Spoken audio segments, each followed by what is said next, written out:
اهلا وسهلا ومرحبا بكم في فيديو جديد على القناه ديالي. معكم كوثر من كويزين كوثر شانيل.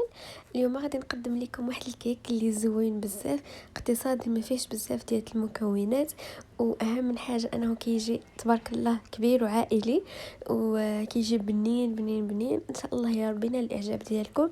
اذا بغيتوا تعرفوا الطريقه والمقادير ديال هذا الكيك الرائع والصوص اللي كنسقيوه به من الفوق، فتابعوا الفيديو حتى الاخير وان شاء الله يا ربي ينال الاعجاب ديالكم. ما تنساوش اذا عجبكم الفيديو تخليو لي لايك وكومنتير.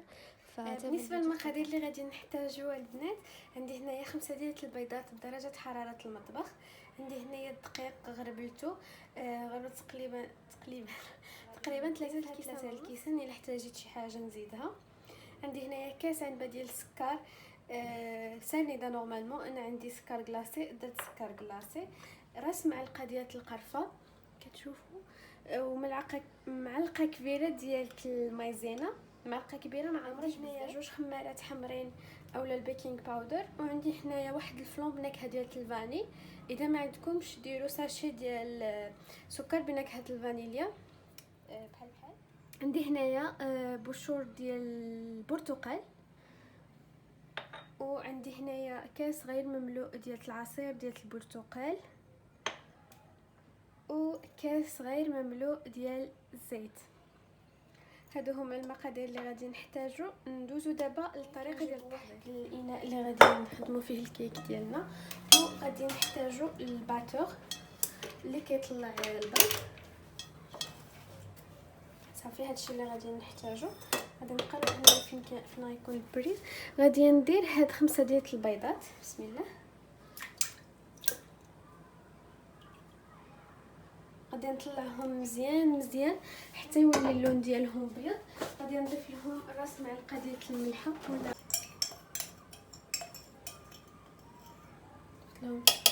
الملحه. هنا انا قربت الكاميرا باش يبان لكم مزيان. هنايا كما قلت لكم درت 5 ديال البيضات، غادي نطلعهم مزيان مع شويه ديال الملحه، غير رشه ديال الملحه ماشي بزاف. هي واحد الملاحظه بغيت نقول لكم انه ما غاديش نديرو دابا السكر حتى يطلع لينا الخليط ديالنا مزيان عاد غنضيف السكر. بالنسبه طبعا البنات اللي كيتساعدوا يطلع لينا البيض ديالنا شويه، يعني دابا صافي تبد يعني ضاعف الحجم ديالو، تبدل حتى اللون ديالو. كنبدي نضيف السكر كلاصي شويه بشويه، مثلا كنضيفو على دفعات، ما كنضيفوش دقه واحده، وكنخلطو. هنايا البنات راه انا سرعت الفيديو ملي كنت كندير ليه المونتاج، سرعت الفيديو باش هكا ما يجيش الفيديو طويل بزاف، حيت انا خديت الوقت ديالي ملي طلعت البيض مع السكر. كناخذ الوقت ديالنا اللي كنحتاجو، وهنا باش ما يجيكمش الفيديو ممل وطويل وناهيك عن الصوت ديال الباتور فحيت الصوت. فدابا خليكم مع الفيديو ونرجع لكم.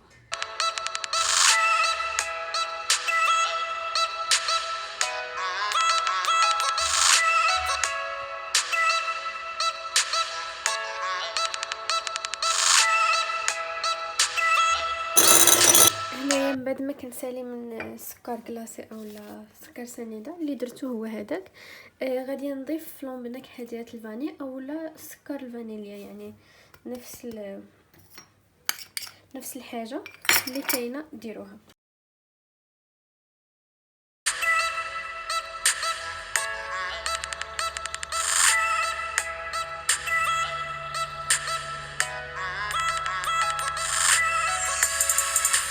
الباتور باش تسمعوني، بغيت نقول لكم انه كنضيف الزيت على شكل خيوطه، غير شويه بشويه، ما كنضيفوهاش دفعه واحده باش الخليط ديالنا ما ينزلش لينا.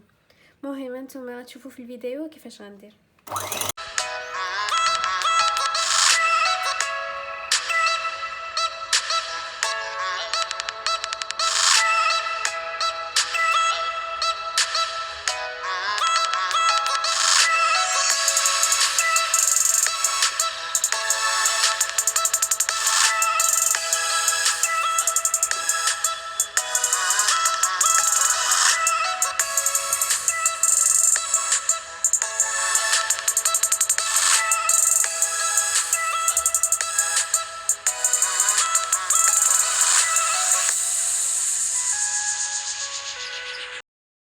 هنايا كنزيد بشور ديال البرتقال، وغادي نزيد حتى عصير البرتقال. كنزيد البشور ديال البرتقال، كنخلط شويه، من بعد كنجيب كاس ما عمرش يعني كاس الا ربع ديال عصير البرتقال.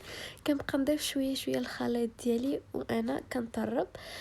كنبقى نضيف شويه بشويه كما درنا للزيت، غنديرو حتى للعصير باش هكا هاد القوام اللي طلع لينا اللي كيعطي الكيك انه كيخرج اسفنجي.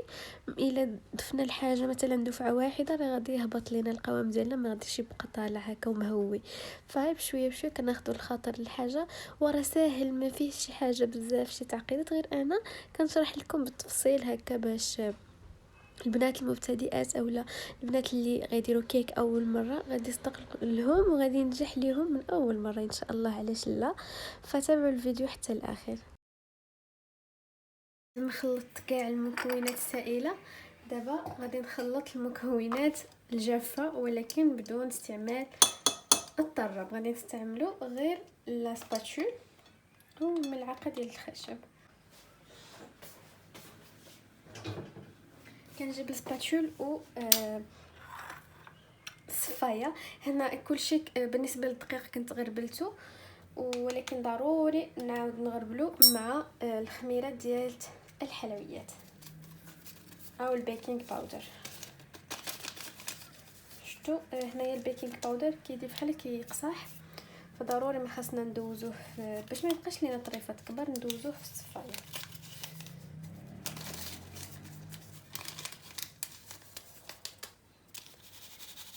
وكنضيف معلقه ديال المايزينا.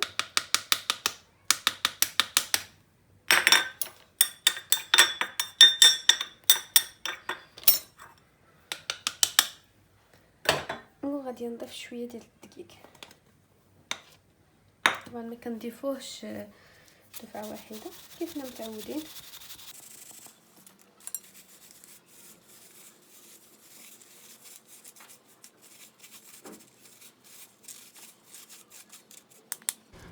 هنايا البنات باش الكيك ديالنا يبقى هاد القوام طالع ومهوي والكيك ديالنا يجينا اسفنجي وزوين ورطب، فضروري ملي كنضيفوا الدقيق اولا المكونات الجافه كنخلطوا بسباتول غير بشويه ومن تحت الفوق. كنبقاو نقلبوا الخليط ديالنا من تحت الفوق وغير بشويه باش ما يهبطش لينا الخليط ديالنا. هنايا بالنسبه للقرفه راه ما كتعطيش تبنا هكا مجهده، او بالعكس كتجي مواتيه بزاف مع عصير الليمون او العصير البرتقال ومع بشور البرتقال، كيجي واحد الميلونج اللي زوين بزاف. هنايا كنبقى نضيف دقيق شويه بشويه حتى كنسالي دوك 3 الكيسان. في الاخر غادي نزيد نص كاس كما قلت لكم 3 كيسان ونص. هنا كيبقى على حسب حجم ديال البيض. دائما ديروا 3 الكيسان، وداك النص اللي كنقول لكم خليوه حتى الاخر وتشوفوا القوام ديال الكيك. احتاجيتوه زيدوه، ما احتاجيتوهش ما تزيدوهش. هنا انا احتاجيته. هنا خاصكم تاخذوا بعين الاعتبار انه 3 كيسان ديال الدقيق ونص زائد معلقه ديال لا مايزينا اولا دقيق النشا اولا دقيق الذره، كل واحد شنو كيقول ليه، اللي ضفنا لهذا الخليط ديالنا. بالنسبه للنشا فهذه واحد الحيله من الحيل اللي كيجي الكيك الرائع ملي كنزيدوا ليه معلقه ديال النشا، كيجي زوين زوين زوين بزاف، ما تشبعوش منه صراحه. كيجي رطب مهوي، ماش غنقول لكم. مهم ملي تجربوه ان شاء الله يا ربي نال الاعجاب ديالكم. هذا هو المهم. صافي كما قلت لكم هنا راه سرعت الفيديو ما يبانش لكم انه كنخلط بالزربه، راه غير سرعت الفيديو باش ما يجيش الفيديو طويل، فخليكم مع الفيديو. هنا من بعد ما كان سالي الخلاط ديال الكيك غادي نجيبوا له مول اللي كيدخل الفران، كندهنوه بالزبده وكنرشوا عليه الدقيق باش ما يلصقش لينا. بالنسبه هنا هاد لو مول ديالي فيه القطر ديالو فيه 22 سنتيم. هنا اذا درتو مثلا مول كبير فما غاديش يجيكم الكيك عالي، اذا درتو صغير فعاوتاني غادي يجيكم عالي اكثر من القياس. اولا اذا كانت عندكم عراضه كبيره بغيتو ديروا ان مول اللي هو كبير فيمكن لكم تضاعفوا المقادير. هنايا واحد لاستيوس ثانيه او واحد الحيله ثانيه باش يجينا الكيك اسفنجي واللي داقوا يقولوا واو هذه كي دارت لهاد الكيك. فكتضيفوا معلقه صغيره لهاد المكونات، كتضيفوا معلقه صغيره ديال الخل العادي اللي كنستعملوه دائما في المطبخ ديالنا. كتضيفوا معلقه صغيره ديال الخل حتى الاخير، كتخلطوا وكتضيفوه الخليط المول ديالكم. كديروا الخليط في المول ديالكم اللي كتكونوا ديجا دهنتوه بالزبده ورشيتوه بالدقيق. وملي كنديروا الخليط في الكيك كنحاولوا نرفعوا شويه المول، واخا انا هاد لو بول اللي عندي ثقيل صراحه، ثقيل وهو خاوي ناهيك عاد ملي كيعمر فدايما كيعذبني. واخا كيعجبني انه نخلط فيه هو بخاتيك كبير، غير هو ملي كيعمر كيولي ثقيل زعما باش نهزو بيد وحده ونبقى ننزل الخليط بسباتشول فكيجي شويه ثقيل على يدي. ف هادشي اللي بغيت نقول لكم، رفعوا لو بول ديالكم باش هكا بين داك الخليط اللي كنحطوه في اللومول وبين داك العلول اللي كنكونوا عليناه كيدخل واحد الهواء. داك الهواء حتى هو كيساعد انه الكيك ديالنا يجي طالع ويجي مهوي. صافي هنا من بعد ما كنسالي كنضرب شويه اللومول ديالي مع سطح العمل وصافي كندخلوه الفران. هنا كنت الفران ملي بديت ندير الكيك ديالي في اللومول سخنت الفران على درجه حراره 200، ولكن ملي دخلت الكيك ديالي رديته على 180، شعلت عليه غير من تحت ودرته في الرف الوسطاني، ما ديروش في الرف التحتاني كاع باش ما يتحرقش لكم من تحت البنات.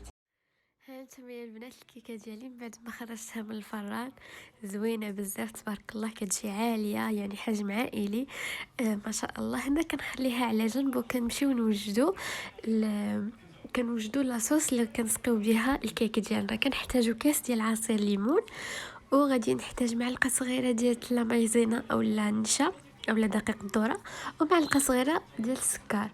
بين معلقه صغيره ومعلقه كبيره ديال السكر انا ما كتعجبنيش الحلاوه بزاف، داكشي علاش درت معلقه صغيره ديال النشا، معلقه صغيره ديال السكر سنيده، وكاس ديال عصير الليمون او العصير البرتقال، حيت البرتقال كاين اللي كيقول ليه الليمون، والليمون اللي هو الليمون بالعربيه كيقولوا ليه الحامض.